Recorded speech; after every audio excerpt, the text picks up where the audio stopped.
Pessoal, boa noite. Estamos aqui reunidos mais uma vez para participar da nossa reunião do Núcleo Online, né? E hoje a gente tem uma presença mais do que especial, né? Da Val Persson Devadania, que vai falar de um tema super interessante, eu acho que de grande interesse para todos nós, que é o Tantra voltado para as pessoas autistas e com conformidades, né? O Sasaki ele não vai poder participar hoje, ou melhor, vai chegar depois.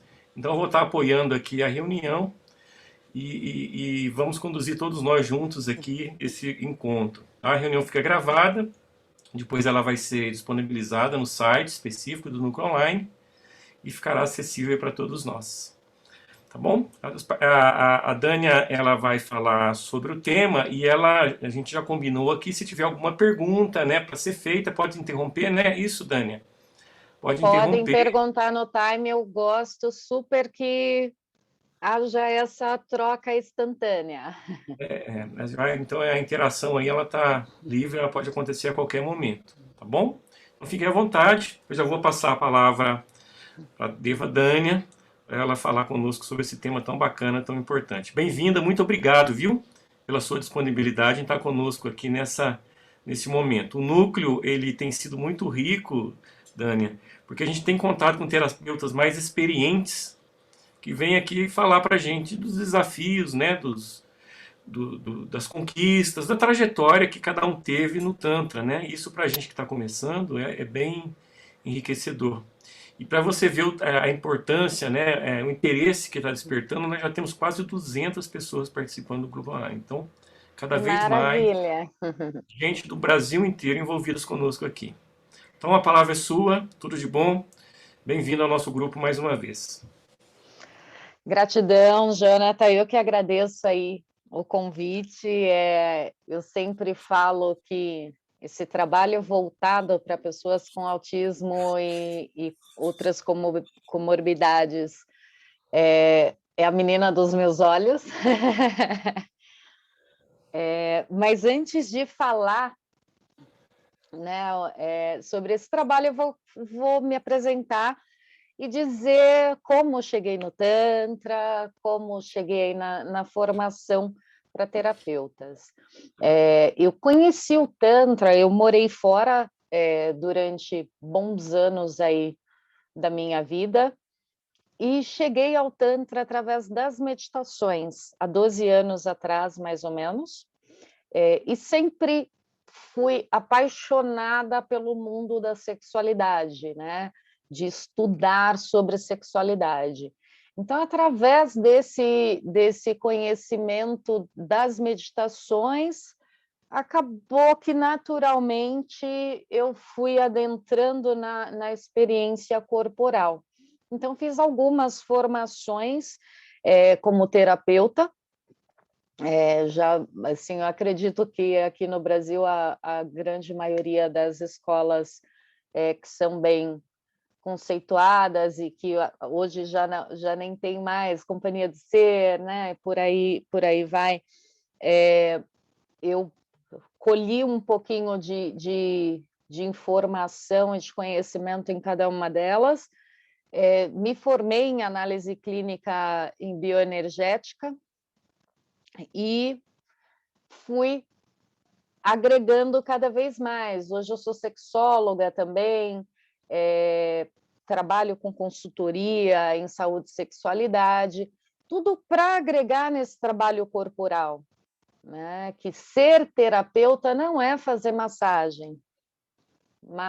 Quem faz massagem é massagista, né? O nosso trabalho como terapeuta, ele vai muito além de proporcionar orgasmos. O orgasmo ele é uma consequência de todo o trabalho realizado. Então, conhecer o histórico daquela pessoa, saber como você vai atuar naquele corpo, é importantíssimo. Saber fazer a leitura, né? Eu não gosto nem de usar esse termo de fazer a leitura corporal. Eu acho que é escutar o que aquele corpo está conversando com você durante a sessão. E isso, dentro desse trabalho com deficiência, né, com pessoas com deficiência, é fundamental, porque a verbalização, em alguns casos, principalmente... Opa, estou dando uma interferênciazinha de áudio. Vanessa, o seu microfone está aberto? Opa, obrigada. Aí estava dando aqui um cortezinho para mim, não sei se para vocês. Então, saber fazer essa... conversar, né, com esse corpo é indispensável, porque dentro do autismo, principalmente, existem aí alguns graus, né, de limitações, onde a verbalização ela é muito menor durante a sessão, não é como uma sessão convencional, onde você chega ali, bate aquele papo, conhece o histórico da pessoa para saber como você vai direcionar esse atendimento. E como a terapia não é só aplicar uma massagem, você pode aplicar uma técnica de respiração, você pode aplicar uma meditação. Às vezes, se a pessoa não tem uma abertura inicial para ir direto para um trabalho corporal, de fazer com que ela adentre, né, na terapia primeiro e tenha ali um resgate de si mesma, de autoconfiança, de confiança no terapeuta também, para partir para um trabalho corporal. E com o autismo esse processo funciona muito bem neste sentido, porque não tem como ir direto para um trabalho corporal com um autista, né? Vou contar um pouquinho como eu comecei esse trabalho. Uma das últimas formações de terapia que eu fiz foi na Rede Metamorfose, né? E na altura que eu iniciei essa formação, um pouquinho antes, eu fazia atendimento de um casal que tem um filho com autismo. E eles conseguiram, né, aproveitar bastante a terapia, foi muito satisfatório os resultados para eles, e eles me abordaram perguntando se eu atenderia o filho deles. Na altura, o filho deles estava com 23 anos, e aí eu me vi sendo apertada sem eles me abraçarem. Que eu falei, putz, nunca trabalhei com um autista, então não sei se eu sei fazer isso. E fui buscar, né, dentro de todas as pessoas que eu já tive contato aí no meio do Tantra, se tinha alguém que realizava esse trabalho para poder indicar essa pessoa. E aí fui falando com vários amigos que conhecia, com pessoas de outros países, e em busca, eu só tive uma referência de uma pessoa que havia feito atendimento, porém essa referência para mim caiu por terra no momento em que eu descobri que essa pessoa realizou um atendimento corporal em um menor de idade, né, com estímulo genital. A gente tem obrigação de seguir as leis. Instituto da Criança e Adolescente não se faz esse tipo de atendimento nem com o consentimento dos pais ou tutores dessa pessoa. E, inclusive, dependendo do grau de autismo, dentro do autismo, nós temos 3 graus, o leve, o moderado e o severo. O severo tem ali a questão cognitiva, né, mais afetada. Então, geralmente, essas pessoas, as decisões são tomadas pelos tutores. E, então, essa pessoa deixou de ser uma referência, né? Deixou de ser uma opção de indicação para mim. E eu falei, poxa, com tantos terapeutas e eu não consegui encontrar alguém que fizesse esse desenvolvimento, né, da terapia. Tinham pessoas que haviam feito os atendimentos aleatórios, mas não há acompanhamento, né, do desenvolvimento dessas pessoas com a terapia. E aí eu decidi, alguém tem que começar a fazer isso. Porque se tem demanda, eu acredito que, tendo profissional para atender isso, vamos aí ver como funciona, né? Foi um período de teste mesmo.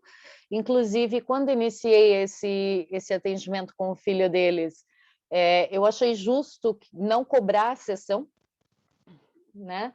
Porque eu estava aprendendo sobre aquele mundo e fazendo um teste para ver se ia funcionar. Mas não fui também às escuras, fui estudar bastante sobre o autismo, porque eu conhecia assim de maneira muito superficial.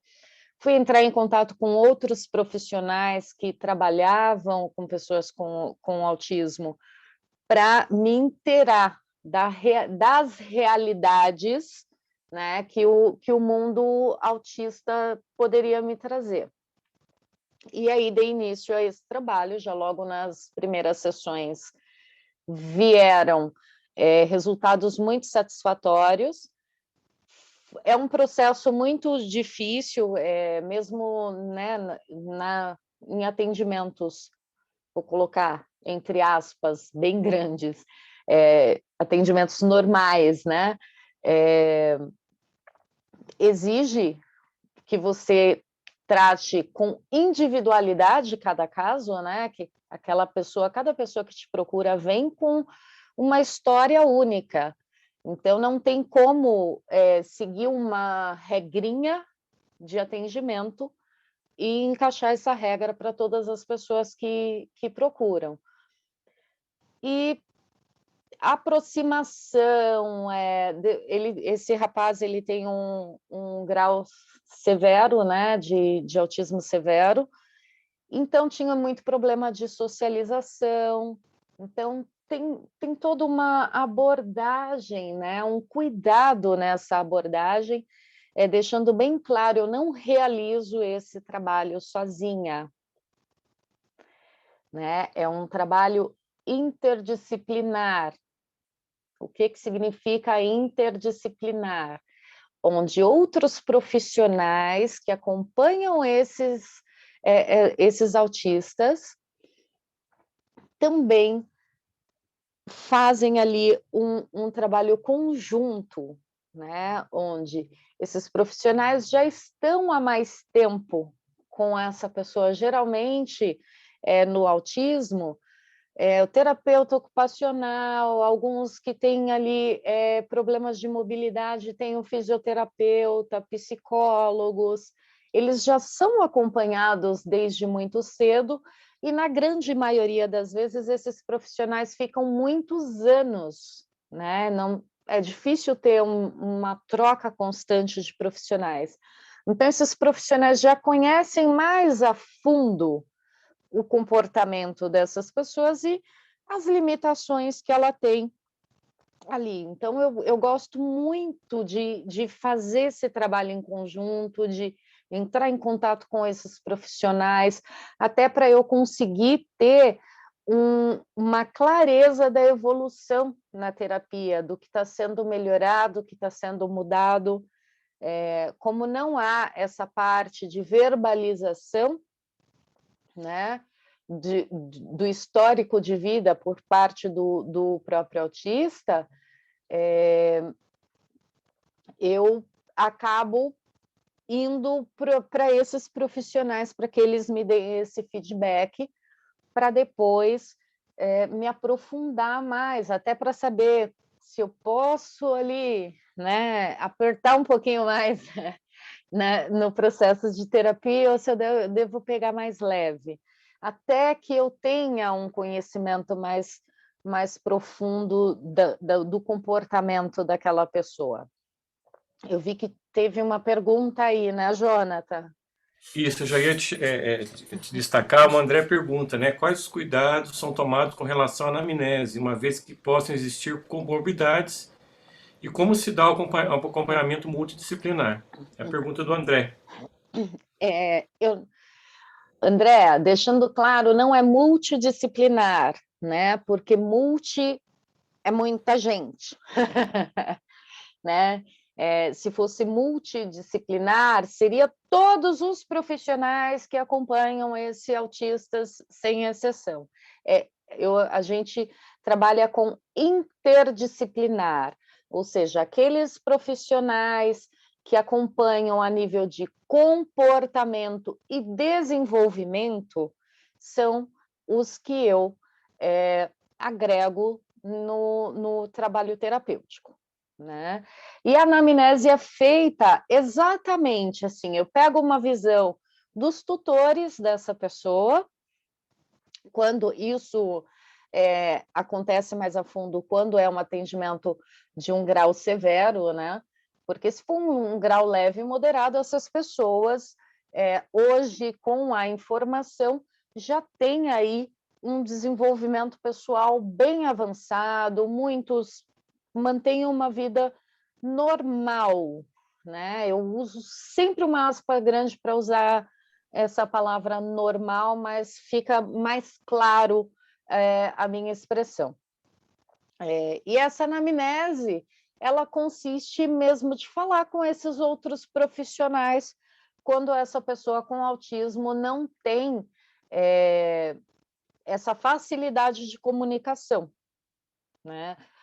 Para quem não sabe, o autismo, a pessoa vive ali, ela tem uma caixinha, mas é para fora, né? As emoções, o comportamento é todo para fora, não tem muito o discernimento de todas essas crenças limitantes que a gente tem de pensar no que o outro vai falar, né?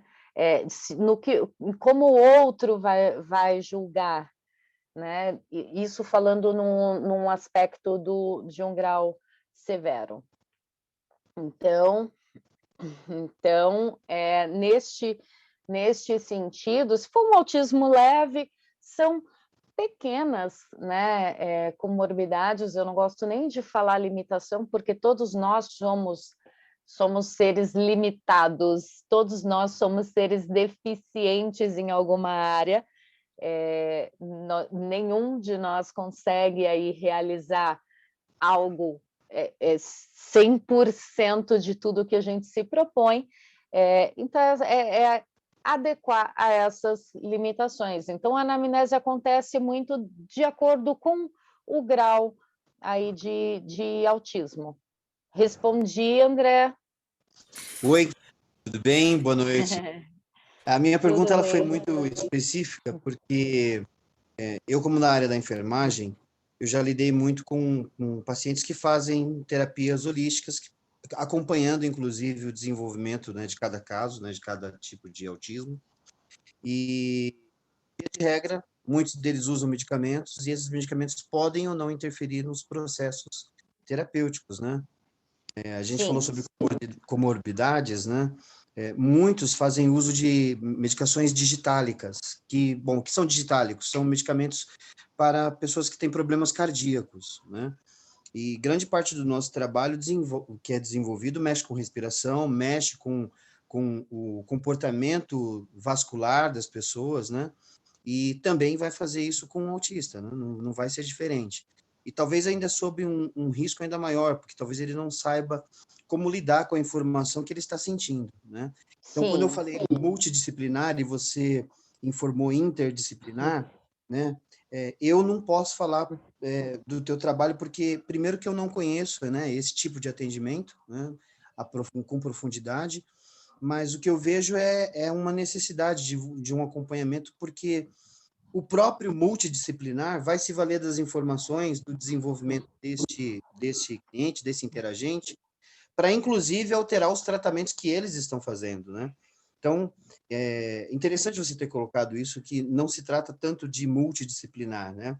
Eu tinha uma visão mais mais ampla sobre essa questão de atender uma pessoa desse tipo e requeriria que eu fizesse um grande apanhado de situações, tornando Um o movimento. tratamento mais complexo, né? Mais demorado, mais moroso, né? E essa visão que você está me dando é importante, porque é quem está de perto, quem está vendo o desenvolvimento desse interagente com uma certa especialidade, é que vai, de fato, colaborar com o teu trabalho, né? De terapeuta. O que acontece muito, André, até conosco mesmo, que trabalhamos aí com o lado terapêutico, é a gente enxergar a deficiência ou a comorbidade antes de enxergar aquela pessoa, né? E isso acontece conosco, acontece com os tutores, e com a grande maioria, né, daqueles profissionais que têm um primeiro contato. E quando você deixa de enxergar, né, essa deficiência primeiro, abre um leque.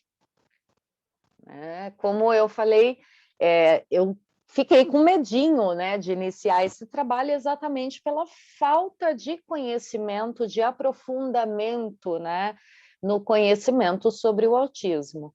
E quando eu fui me aprofundar, essa telinha ali que existia na frente dos meus olhos, né, de mergulhar naquela pessoa e enxergar o que ela está me mostrando, o que o corpo dela está me mostrando, isso te abre assim uma visão de ali tem uma pessoa, ali tem sentimentos, aquele corpo é como qualquer outro corpo que eu vou ter acesso. O acesso, né, a esse corpo é que tem um caminho diferente. Sim. Então, essa questão, por isso que eu falo que depende muito do grau, né, de autismo, para que eu defina com quais profissionais eu vou ter contato. Sim. No caso das medicações, a gente também atende pessoas que têm problema cardíaco, a gente também atende pessoas que são epiléticas, né? E que, inclusive, vêm em busca da terapia para pessoas com níveis bem profundos de depressão, onde a carga de medicação é brutal, porque eu acho brutal, né, a forma como essas medicações são passadas, pessoas com problemas psíquicos, síndromes, né, pânico, Burnout e Williams, e por aí, a síndrome de Down, e por aí vai, né, e que fazem uso de medicação. Opa! Meu suporte deu aqui uma despencada. E com isso, a gente não pode se prender só. Claro, exige uma atenção a isso, sim, exatamente porque, em alguns casos, essa comunicação por parte do interagente não é tão clara. E daí vem também a importância de você ter um conhecimento maior da resposta corporal. Sim, eu concordo com você. Porque aquele corpo vai conversar com você o tempo todo. Então, você sabe se a energia está elevando demais, se está subindo muito alto, se aquela pessoa está entrando num processo de catarse muito rápido. E aí, para trazer esta consciência de como ela abaixar essa energia ali através da respiração, você tem que estar atento muito mais do que quando uma pessoa consegue verbalizar com facilidade. Então, daí o meu trabalho com a bioenergética facilita bastante, né, nesse sentido, de conversar ali com esse corpo enquanto eu tô realizando a sessão. Então, já inicialmente, conforme você vai fazendo, né, os atendimentos, já de cara você vai fazer uma anamnese desse corpo, do comportamento. Você vai saber se essa pessoa está mais agitada. Eu já atendi muitos que estão ali em processo de crise, né, onde essa pessoa não vai te ouvir.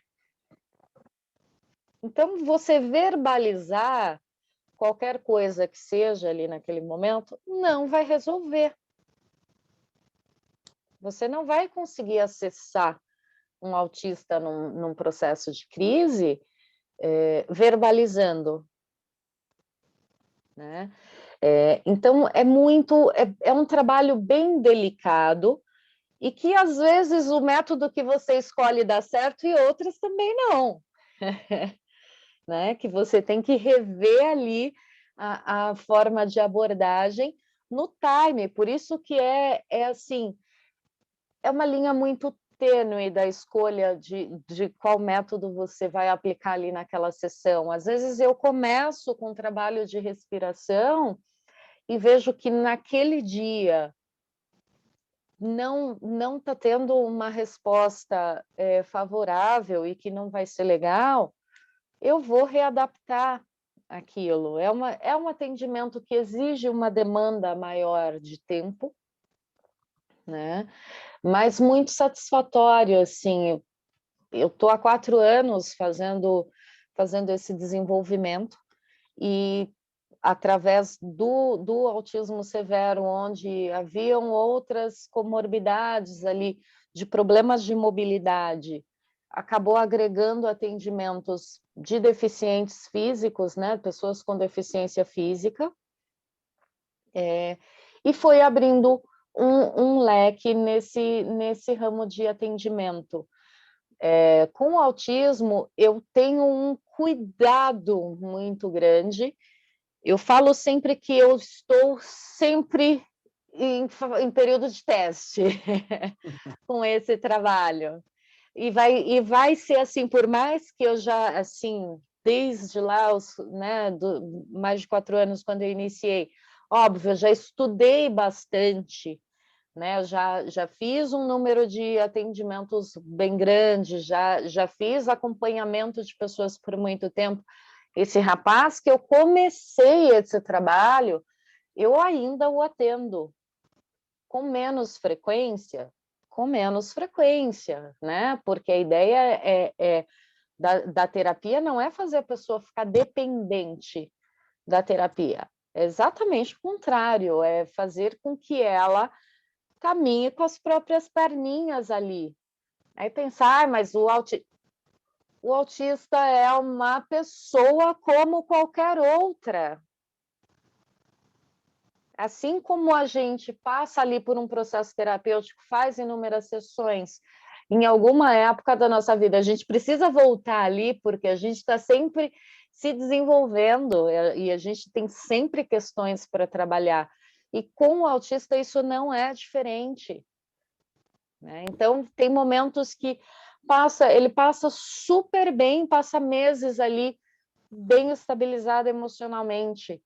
E aí, de repente, um gatilhozinho leva para uma crise. Poxa, por que ficou sem a terapia? Não. Porque aconteceu, como pode acontecer com qualquer um de nós, esse processo de desequilíbrio emocional. E aí, Val, mas aí volta do zero? Não, aquele corpo já conhece o estímulo. Aquele corpo já tem registro, aquele corpo já sabe como sair desse processo de crise. A nossa mente é que bagunça o nosso corpo. Né? Olha, bela resposta, viu? Bela resposta. O centro da tua resposta já me esclareceu muita coisa. O preconceito com que a maioria das pessoas olham para esse tipo de ser humano que tem essa especialidade do ser, esse jeito todo especial de comportamento. Eu gosto de utilizar a palavra especial porque são muito especiais, né? Tem um carisma muito grande, são inteligentes, são profundos, de sentimentos à flor da pele. e a gente às vezes olha isso com preconceito de que são inferiores, né? E olhá-los a partir da doença, a partir da comorbidade, é um erro, né? Porque são seres, né? E a gente tem que olhar como ser. Uma outra correção que eu faço, André, ao contrário, né, por trabalhar bastante com essas pessoas, eu não gosto dessa palavra especial.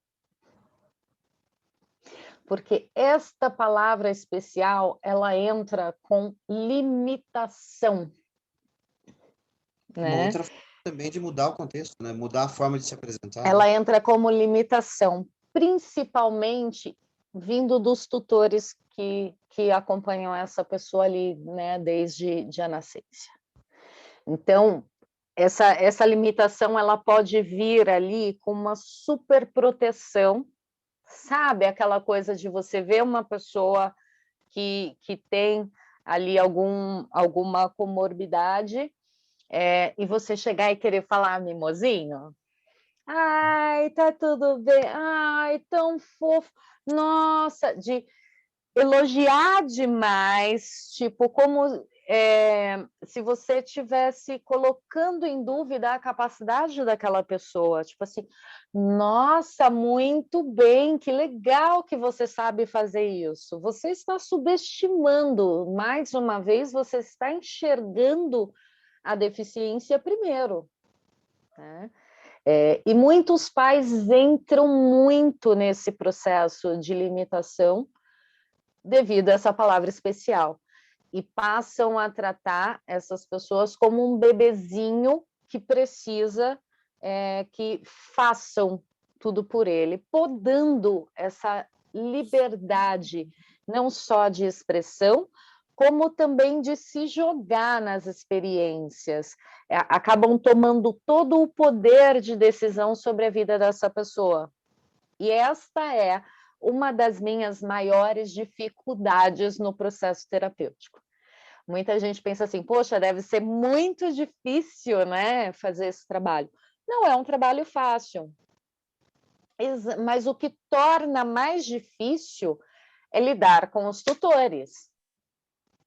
E, principalmente, eu desenvolvo esse trabalho quando há questões da sexualidade que os tutores não sabem lidar. Eu faço trabalho com adolescente sem trabalho corporal, tá? Não faço trabalho corporal em menor, e os pais não querem reconhecer que aquele corpo tem desejo, só porque o meu filho é especial. Então, logo, se o meu filho é especial, ele é um bebezinho que eu tenho que ficar com ele aqui no colo o tempo inteiro, e meu filho é um bebezinho, ele não pode ter desejo, ele não pode sentir tesão, ele não pode... Só que esquece que esse corpo tem a fase hormonal como qualquer outro corpo, e que por mais que nós não conseguíamos adentrar com clareza no que aquela mente está trabalhando. O que não quer dizer que aquela mente não esteja trabalhando normalmente, porque nós temos dificuldade de interpretar, né? A expressão daquele corpo, o time que aquele corpo tá vivendo naquele momento. Então, por ter essa dificuldade, e o autista é para fora. Então, neste processo, principalmente, né, da fase hormonal, o que acontece muito ou os pais deixam muito livre, não colocam limites ali, olha, e não dão espaço também. Aqui no seu quarto, você pode se tocar, você pode se estimular, você pode estar em contato com o seu corpo, conhecer o seu corpo e se proporcionar prazer. Num ambiente com outras pessoas, não, porque sociedade prega isso e pronto, né? A gente não tem como mudar o mundo que a gente vive de uma vez só. E outros já falam, deixa ele fazer o que ele quiser, porque ele é especial. Então, assim, ele pode se tocar, pode fazer o que for, pode tirar roupa, fazer o que for ali na frente das outras pessoas, porque ele é especial. Então, é uma dificuldade que os tutores têm de lidar com a sexualidade, principalmente, né, de pessoas com autismo, e com pessoas com deficiência também, né? De enxergar a deficiência primeiro, de enxergar a limitação que aquele corpo tem primeiro, e acaba assim, não, se meu filho tem uma deficiência, ele não namora, ele não faz isso, não faz aquilo. Isso vem mudando aos passos bem lentos, mas a grande maioria dos tutores ainda enxergam só a deficiência. Não enxerga a pessoinha que vive ali dentro daquele corpo e acaba limitando. Por isso eu não sou muito fã dessa palavra especial. Especial somos todos nós, né? Então, se você... Eu acho que rotula demais como preciso levar um olhar melhor para aquela pessoa, eu preciso ter um tratamento especial para aquela pessoa. Isso já faz com que ela se sinta diferente de todos os outros. Se você tem um olhar de igualdade, né, você consegue reconhecer que você também tem suas limitações. E que às vezes são maiores do que essas pessoas, porque nós, seres muito pensantes, a gente faz cada coisa na vida por pensar demais, né? Que às vezes seria bom nem raciocinar tanto. Então, assim, só são pontos de vistas diferentes e maneiras diferentes de vivenciar as experiências. E aí Ô, a gente Dânia, vai... Oi. nesse sentido, a Carla ela colocou uma pergunta, né? Ela agradece a sua presença aí e ela pergunta sobre as pessoas, né, em relação ao TDAH. É indicado também que o tratamento em si seria respirações ou sensitive? Cara, Pessoal, fique à depende vontade para muito. fazer as perguntas online, tá? Verbalmente, não precisa colocar no grupo, não.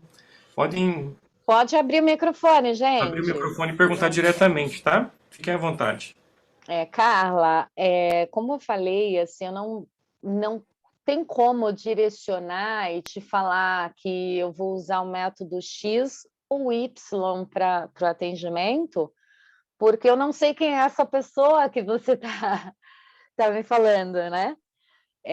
Então, eu não conversei com profissionais, não tive ali um apanhado.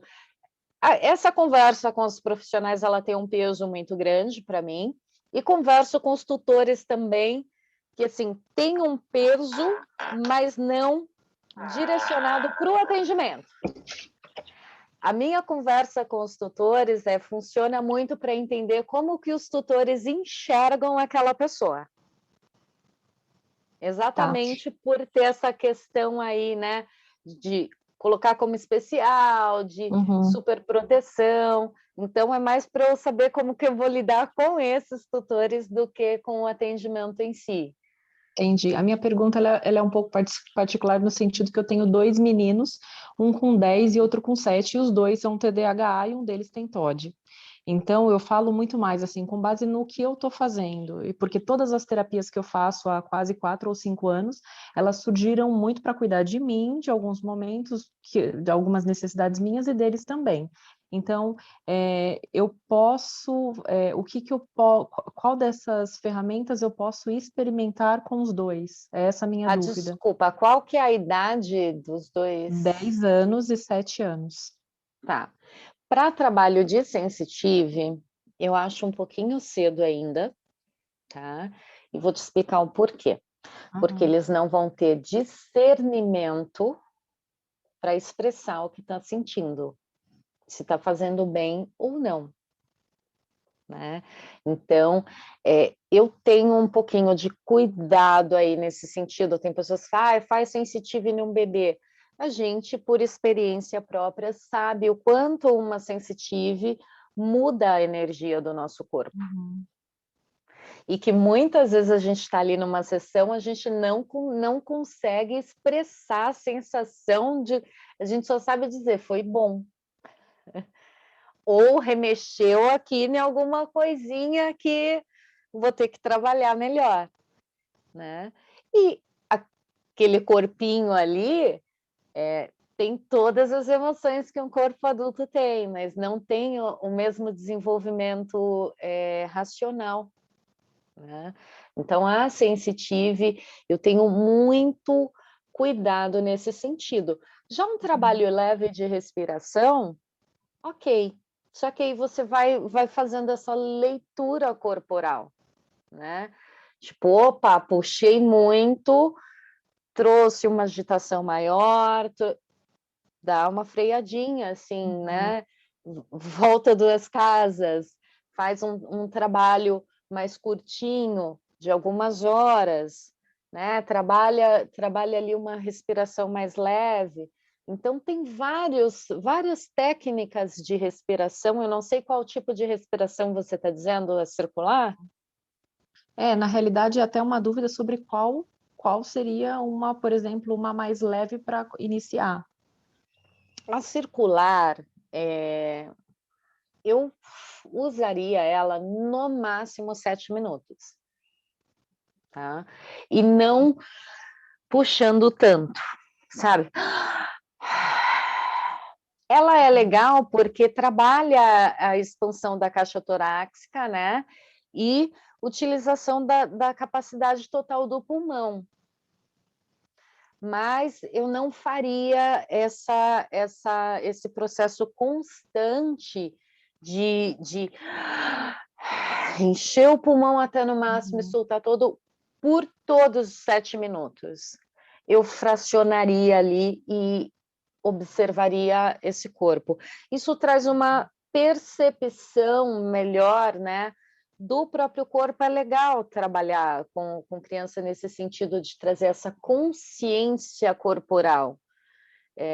Mas um trabalho mais avançado, eu já acho pesado demais no sentido deles não conseguirem expressar se está sendo bom ou não, porque a visão vai ser só sua, né? O que eu percebo é que Tipo, o tá mais novo, mudando. sim, o mais novo ele tem às vezes alguma questão de não, o mais velho aceita bastante o contato. Eu percebo que o caçula, talvez a gente teve até um diagnóstico que poderia ser um autismo leve, mas tanto isso a neuro falou, mas psicóloga, coordenadora pedagógica, a escola, enfim, descaracterizou porque ele entende-se que não, seria muito Particular. falou, não é uma questão nem de autismo leve, é o TDAH mesmo. Mas eu percebo que ele também é mais no canto dele, então eu percebo e faço um pouco a sensitive mais do carinho, né? Então, a questão de experimentar até onde ele aceita o carinho, o abraço, respeitar também os momentos dele, né? Uma vez ele estava aqui em casa e aí eu fui ficar próxima para dar atenção, que eu estava o dia inteiro fora de casa. Quando eu cheguei, ele falou, mãe, às vezes as pessoas querem só ficar sozinhas refletindo. 7 anos. Então, assim, eu achei que ele queria atenção, mas ele gosta do Que tapa espaço na dele cara, também. né? Sim, Que tapa na cara. exatamente. Exatamente por ele ter esse lado especial, né? Nossa, eu fiquei o dia todo fora do meu filho. Essa necessidade é sua, não é Minha, dele, né? E identificar isso, né? Porque aí você está enxergando a pessoa dele com os seus olhos. Claro, né? Você tem envolvimento afetivo, mas a gente sim. também, como profissional, às vezes não deixa de criar conclusões comportamentais daquela pessoa, né? E querer, sabe, querer resolver o problema do outro, literalmente, Sim. sem saber se ele está no tempo de resolver aquilo ou se ele quer naquele momento também. Porque ele quis ontem não quer dizer que hoje ele vai querer, vai achar legal. Então, essa questão de saber lidar com o espaço do outro, com o tempo do outro é fundamental. Então, se ele te deu uma lição assim, pergunte se você quer a minha presença. Pergunte se você quer fazer isso agora? Está agitado? Você quer um abraço? Você quer? Eu fiz uma postagem esses dias atrás, né? Eu chamo de João. É muito Essa legal pessoa, isso que você falou. né? É um Desculpa, interromper. abre-olhos mesmo, assim, tipo, porque você quer Sim. tanto resolver Uhum. que você não enxerga a pessoinha que está ali, né? E é engraçado que é importante, da pergunta, foi muito legal você falar, que a gente tem meio que umas orientações, né, meio que vários passos importantes para seguir com eles, e tem muito essa questão de avisar como será. Então, deixar claro como será o dia, como será a rotina, já deixa eles muito mais confortáveis, né? Exatamente, assim, a comunicação e outra, dentro desse cronograma, tá tudo bem para você? Você acha que vai ser legal assim? Você quer fazer isso? Você quer fazer isso hoje? Porque da mesma forma que tem dia que a gente se matricula ali num Pilates, numa academia, e tem dia que a gente fala, putz, cara, hoje eu vou matar essa porque eu não estou afim, não quero ir. Essas pessoas também têm essas vontades. E aí os tutores têm aquela tendência de não, porque tem que fazer, porque vai fazer super bem, faz parte do processo de desenvolvimento e tem que estar lá, né? Porque senão você vai se prejudicar. E esquece que essa pessoinha aí tem uma vontade própria. Então, às vezes, pô, hoje eu não estou afim de ir, eu só quero ficar espojado no sofá aqui, mudando o canal da TV. E tá tudo bem, isso não quer dizer que está numa crise, só não está afim hoje. Então, essa comunicação de igual para igual, de você não se colocar numa superioridade racional dessa pessoa. Essa pessoa, ela pode pensar diferente de você, mas quem pensa igual a você? E como pensa? Eles pensam muito. Quem Extremamente pensa igual a você? criativos, né? Quem pensa igual a você no mundo? Então, esse perguntar de como você está se sentindo, o que você quer agora, isso facilita o processo. Eu já fiz uma sessão inteira de banho de chuva. Um pleno verão. E assim, passei a semana toda estudando ali, trabalhando, não, vou fazer uma sessão diferente, que agora eu vou trabalhar isso, né? E assim, passei a semana toda elaborando aquela próxima sessão. E quando eu chego, eu chamo de João, né? Tá lá na vidraça da sala, vendo a chuva, com os olhinhos brilhando, assim, ele admirava aquela chuva, que assim, olhava, você ficava encantada de ver, assim, aquela admiração. E aí, nessa aproximação, eu perguntei, você já tomou banho de chuva? Não, a minha mãe nunca deixou, né? Ah, João, e você gostaria de tomar um banho de chuva? Ah, eu ia adorar, porque todos os meus amigos já tomaram e eu sempre quis e minha mãe não deixou. Quer tomar um banho de chuva agora? Mas a minha mãe não vai deixar. Ah, mas agora a sua mãe não manda em nada aqui, né? Agora quem decide aqui sou eu e você. Você quer? Eu quero. Então eu vou me trocar e a gente vai tomar banho de chuva. Né? E aí, banho de chuva com direito a escorregar na grama e rolar e tudo mais. E foi a sessão que eu mais conheci o João. Que o João tirou todas as máscaras dele ali de barreiras de socialização, né? E que o João pegava na minha mão, voluntariamente. Eu fiz uma postagem de como foi essa minha aproximação com o João, porque ele só se comunicava verbalmente com o pai, a mãe e o irmão, aos 23 anos. Do resto da família, ele trocava pequenas palavras ali, sim, não, não quero, tchau, oi. E ainda assim, porque os pais davam uma forçadinha, tipo, cumprimenta sua avó, né? De não respeitar o tempo. O João não queria falar com ninguém, mas o pai e a mãe obrigavam o João a falar com todo mundo que chegasse, né? E a minha aproximação com ele foi através, assim, perguntei para os pais, eu falei, cara, eu preciso descobrir alguma coisa que o João gosta bastante para criar ali uma aproximação. E aí, o João sentou numa pontinha do sofá, eu me sentei bem mais afastada para deixar o João na zona de conforto e levei uma caixa de bis. E aí, toda hora que eu pegava um bis para mim, eu levantava, pegava um para mim, ia lá e colocava um na mão do João sem falar nada.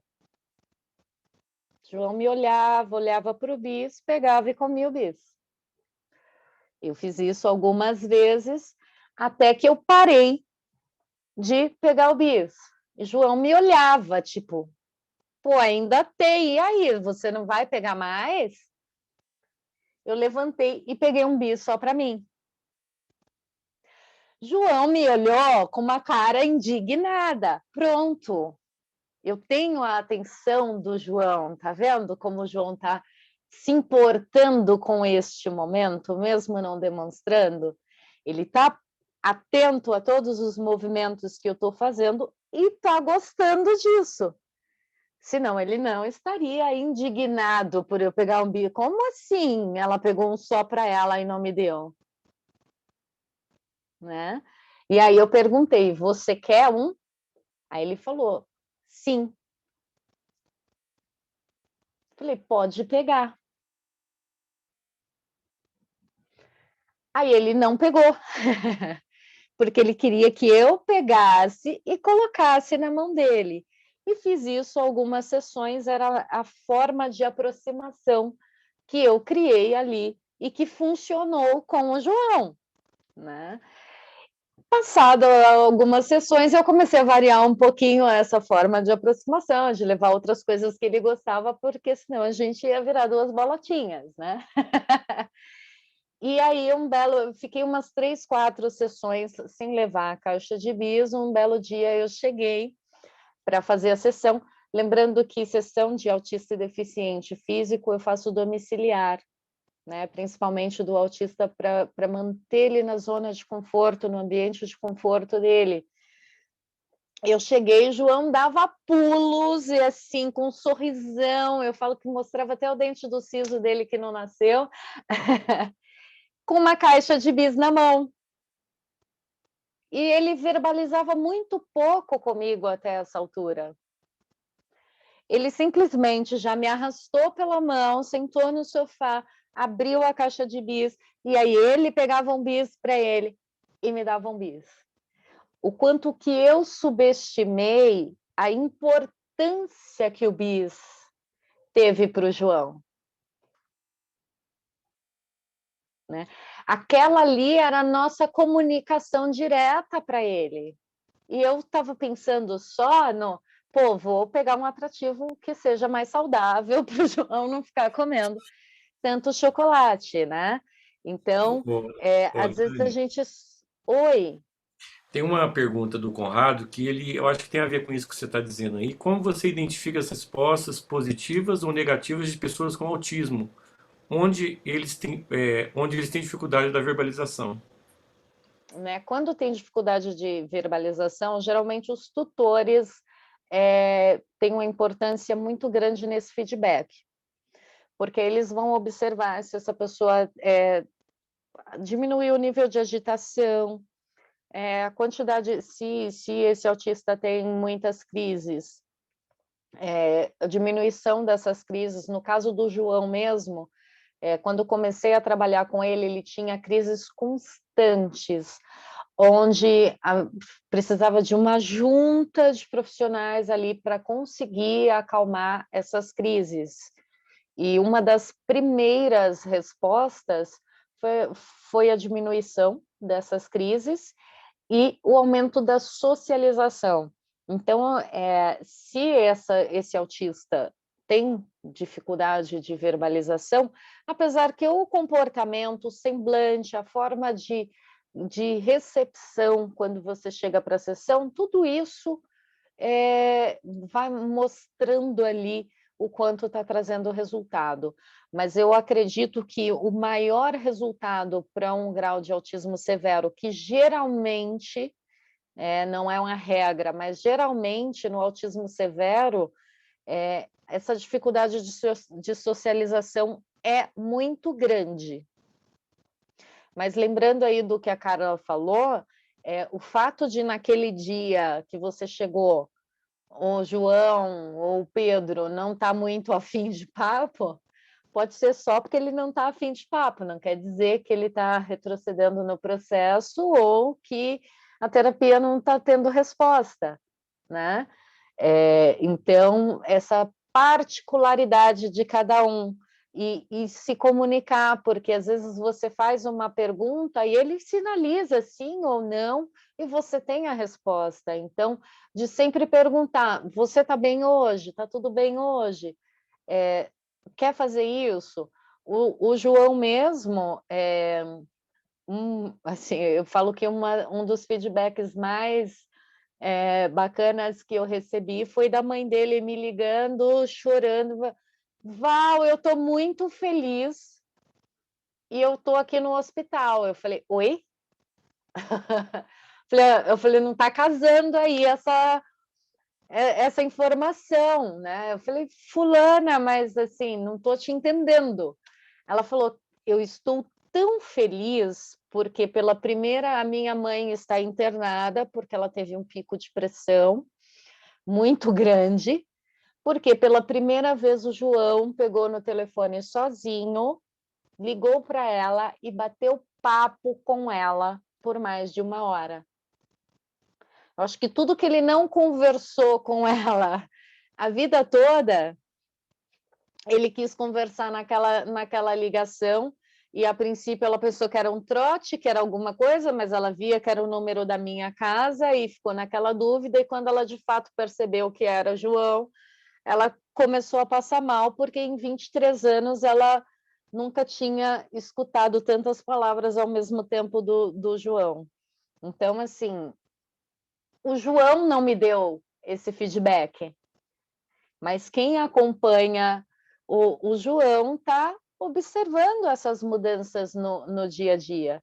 E já num nível leve e moderado, essa resposta ela vem assim muito rápido. Alguém tem mais dúvidas sobre o autismo? Porque eu vou falar um pouquinho também da deficiência física.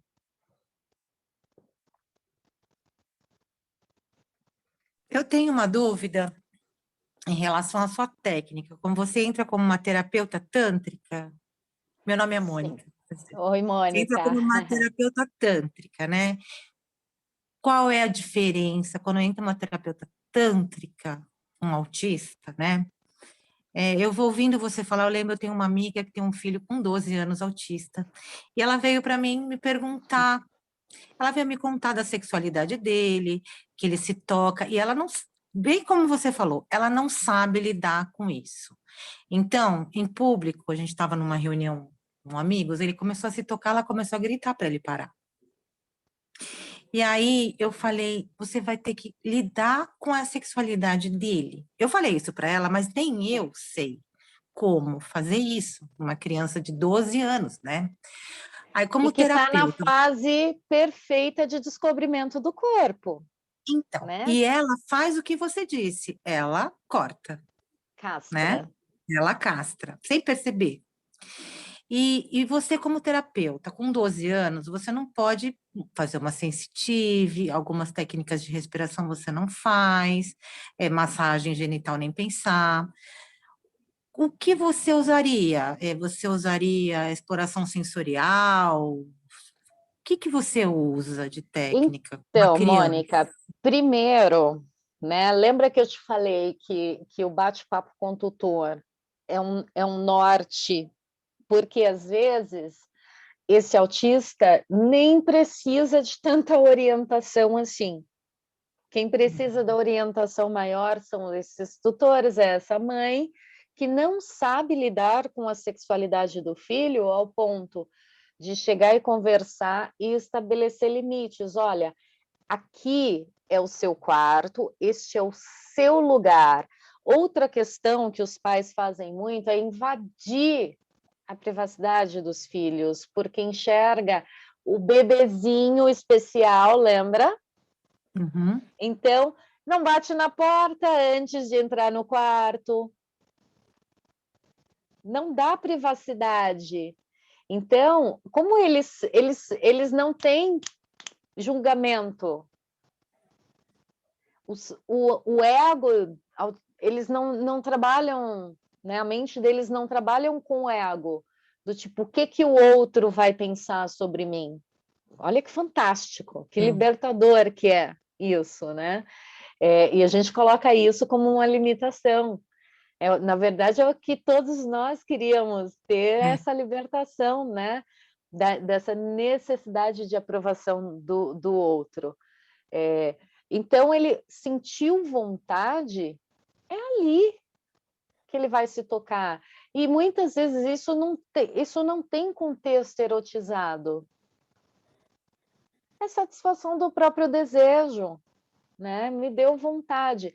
Então, quando você orienta neste sentido, mas se essa mãe não consegue, se ela não tem a própria sexualidade bem resolvida, ela vai ser castrativa, ela não vai passar a informação correta para esse filho, porque ela vai sempre achar que está muito cedo, que o filho é um bebezinho, né? Ela vai se preocupar demais com o que os outros falam, porque ela castra a própria sexualidade, né? Com base nessa limitação vinda do julgamento do outro. Então, é um trabalho abrangente, mas eu acredito que eu começaria fazendo um trabalho com essa mãe antes Mas de ir. ela como mulher, ela não é sexualmente castrada, não, ela muito pelo contrário, ela é muito aberta, ela. Aí Mas que e tá a como questão. mãe? Ela é Como super mãe, ela é muito protetora? fechada. É.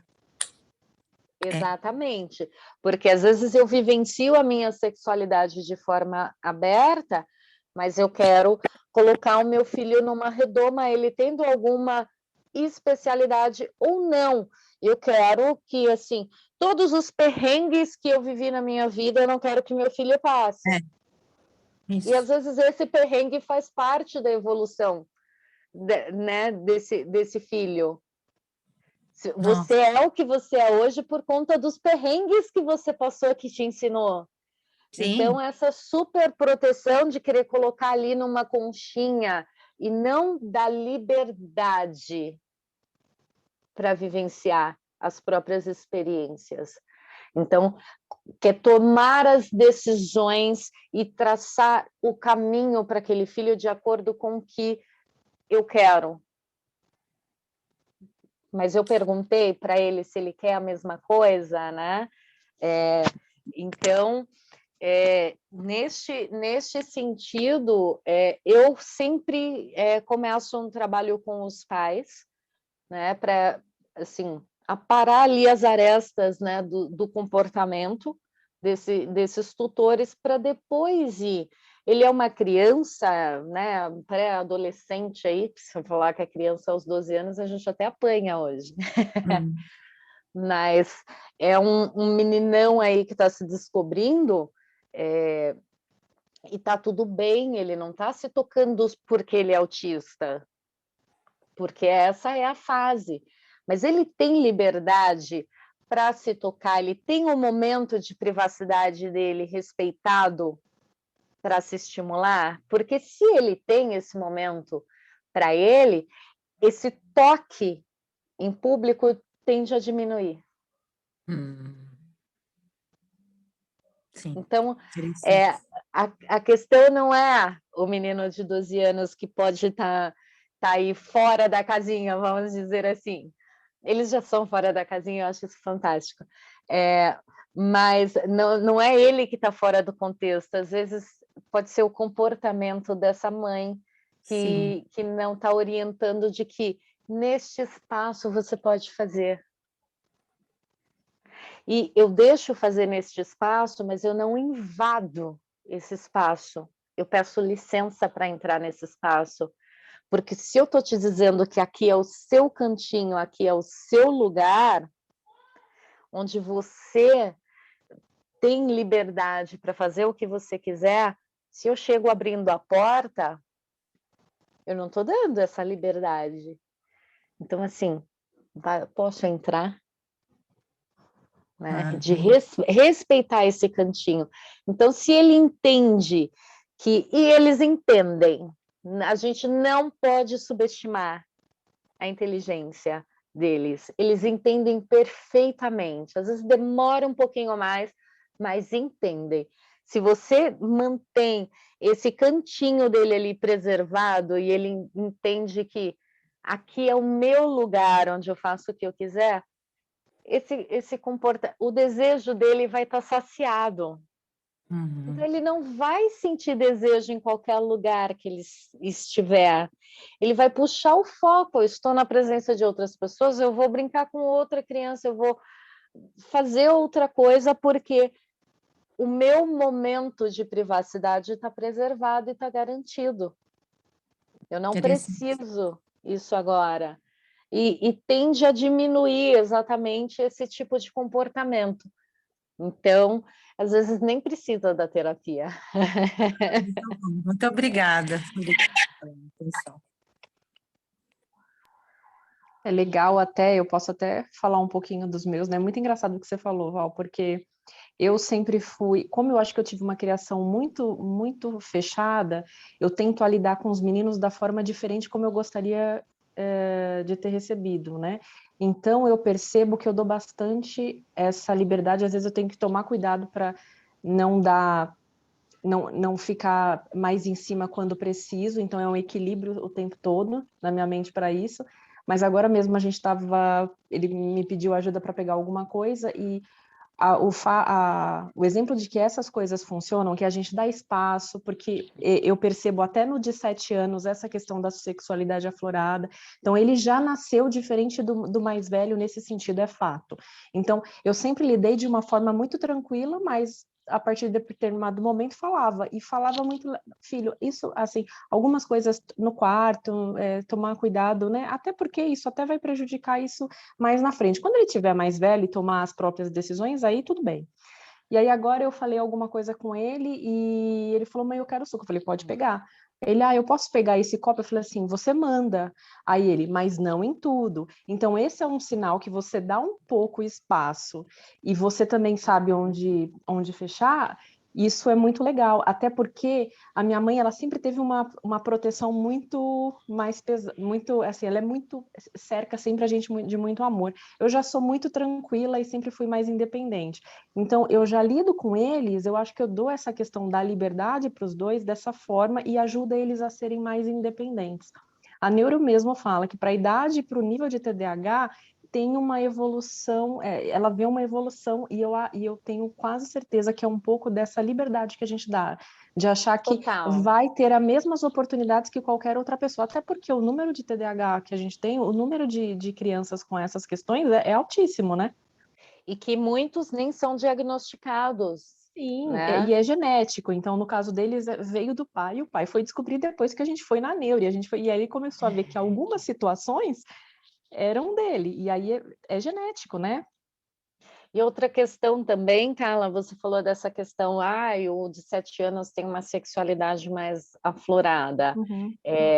Da gente ter cuidado, porque o nosso olhar adulto, ele é erotizado, né?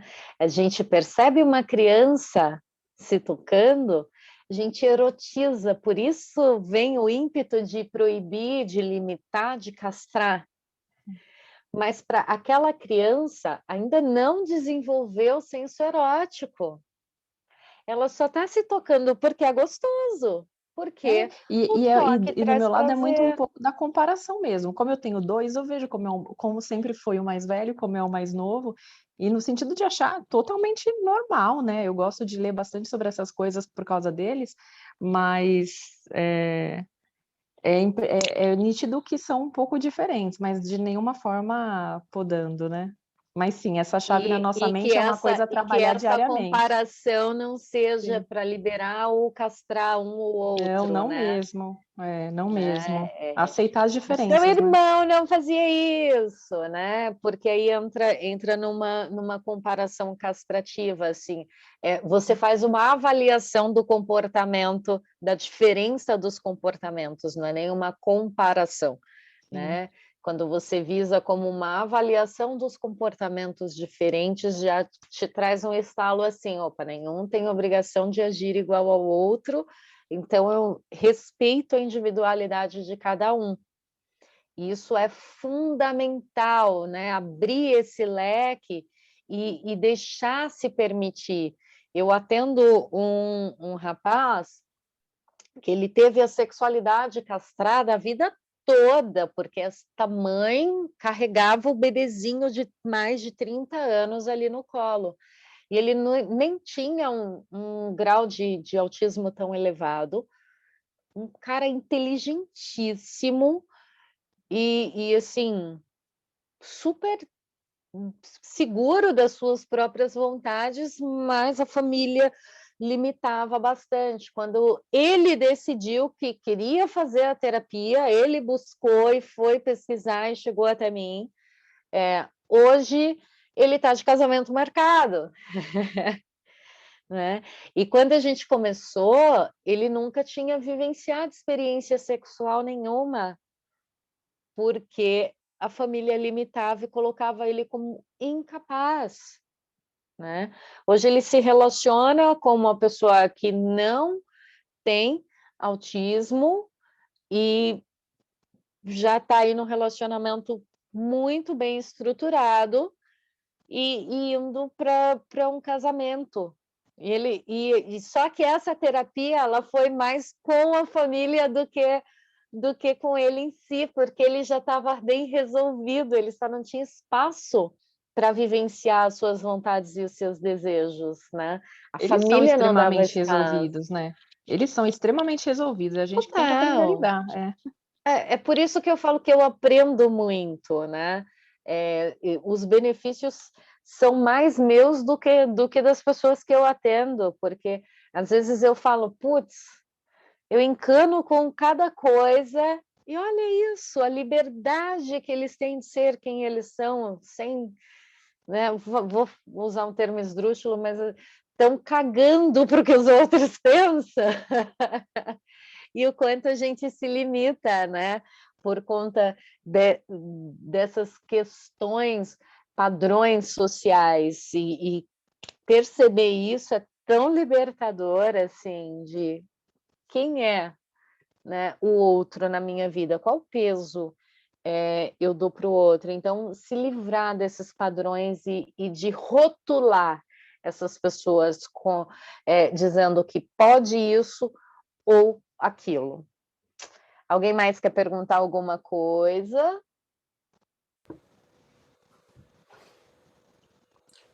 Pessoal, a gente está com um desafio aqui, né? A palestra está tão boa, a fala está tão gostosa que a gente já poderia prolongar isso para a noite inteira, né?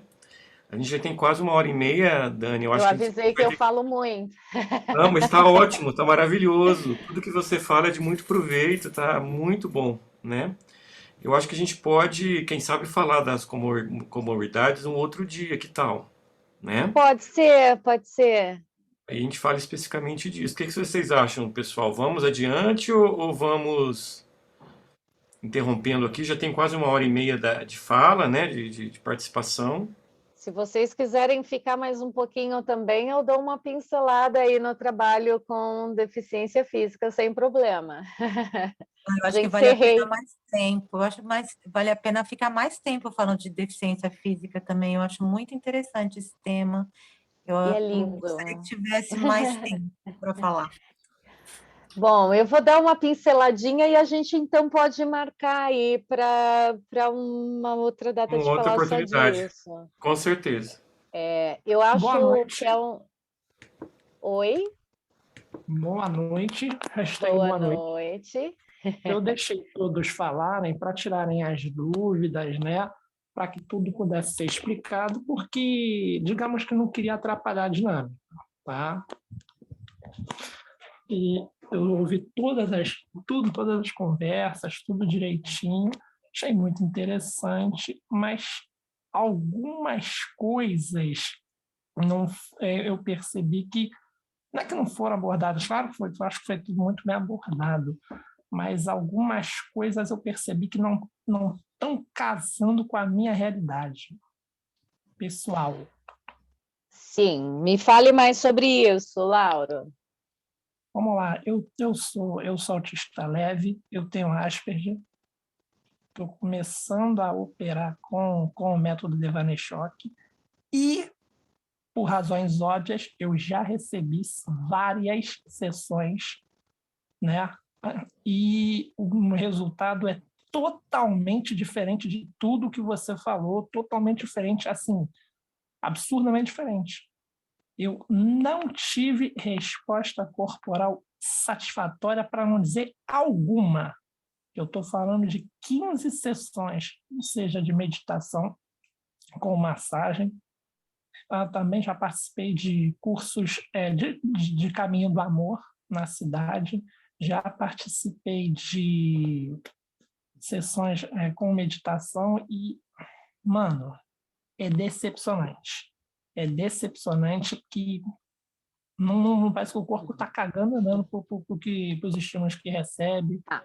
Não rola, não flui. Não fluiu legal até hoje. Tá, Lauro, aí vai de identificar quais contextos você recebeu essas sessões. Foi sessão individual? Foi em trabalho em grupo? De várias formas, eu recebi pelo menos 15 sessões individuais com meditação ativa e a massagem.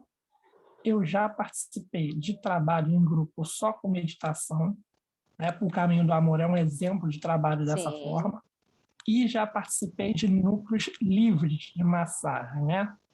Aqueles núcleos de pessoas que fazem curso Sim. livre, né? Não formativo, participam. Desde 2018.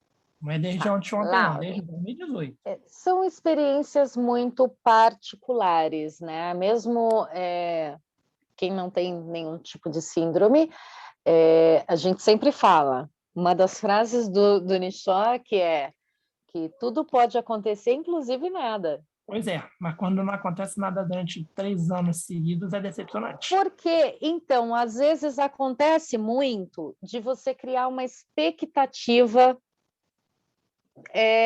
da sessão.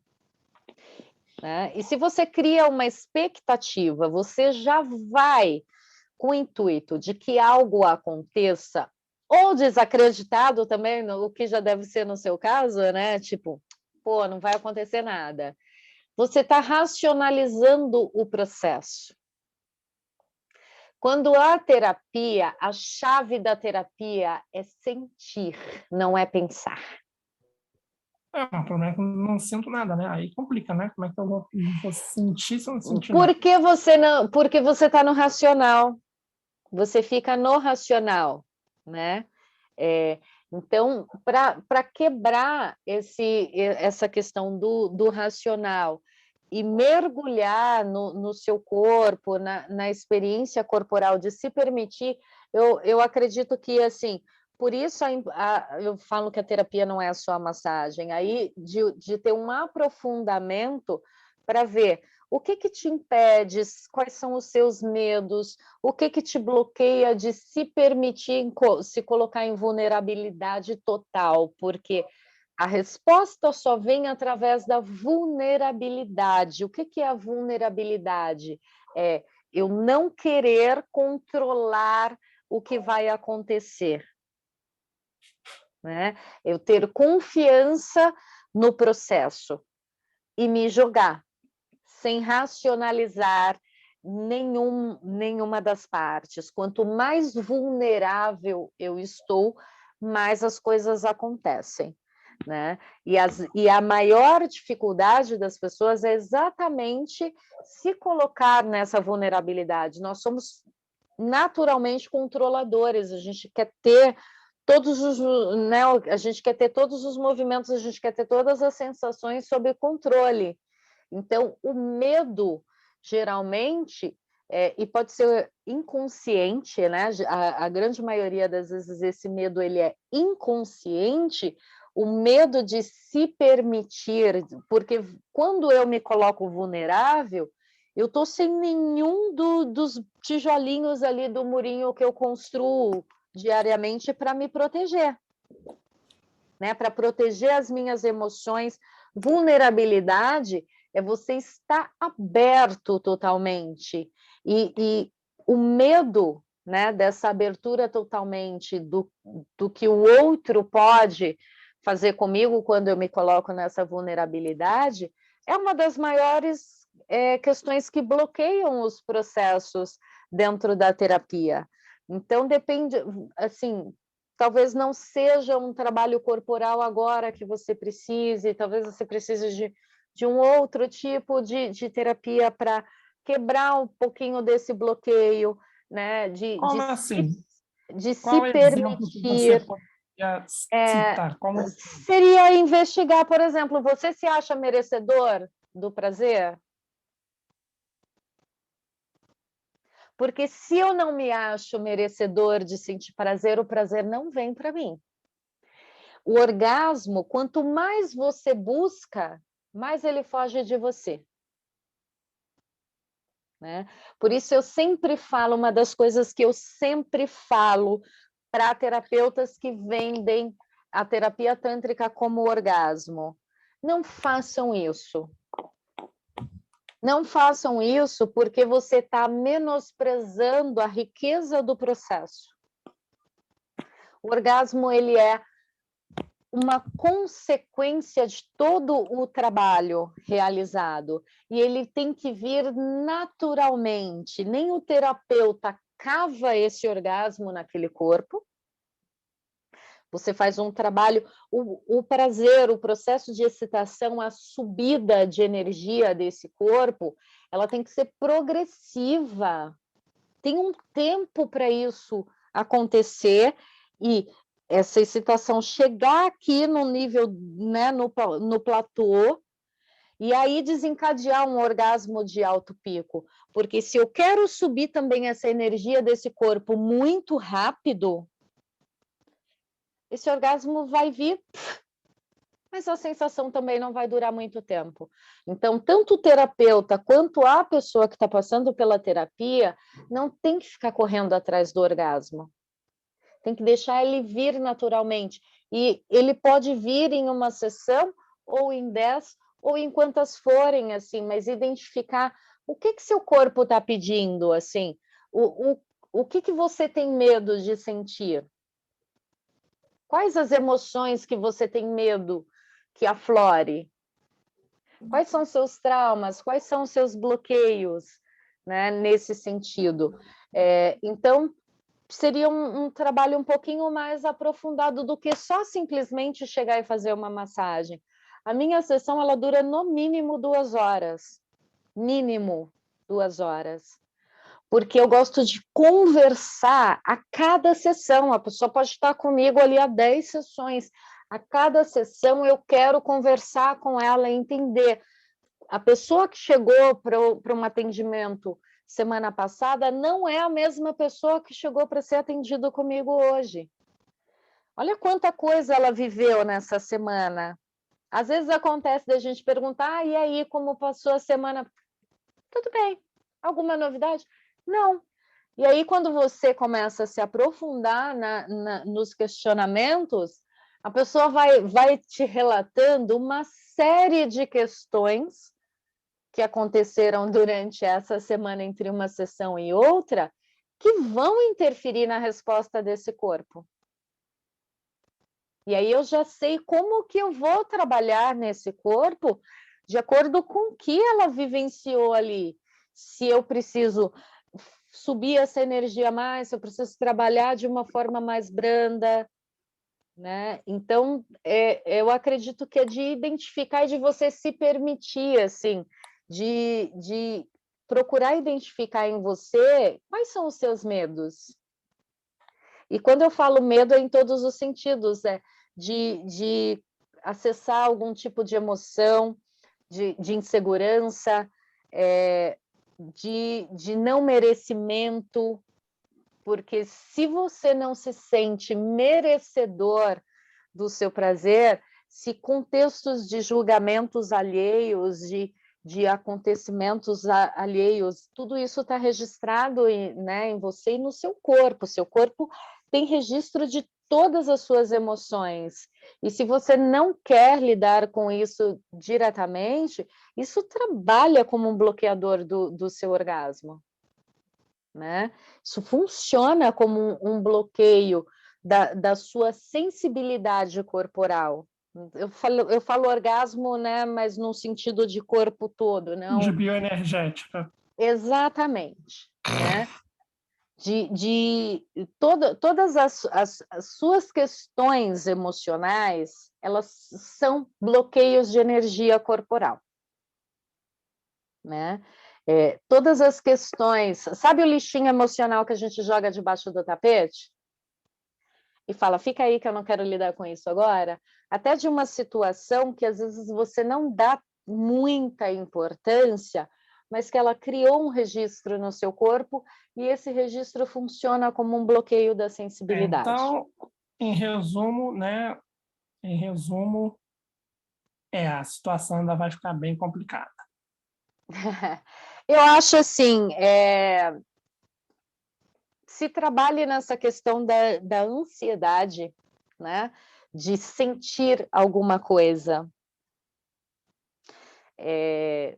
Às vezes, focar um pouquinho mais, né, nesse trabalho de meditação, antes de voltar a fazer um trabalho corporal, você consegue aí se livrar dessa expectativa de que Mas algo aconteça. a frase que você disse que mais deu um destaque importante da sua ideia toda foi a de trabalhar questões emocionais que estão, como você disse, que são lixos guardados, né? Lixos debaixo do tapete.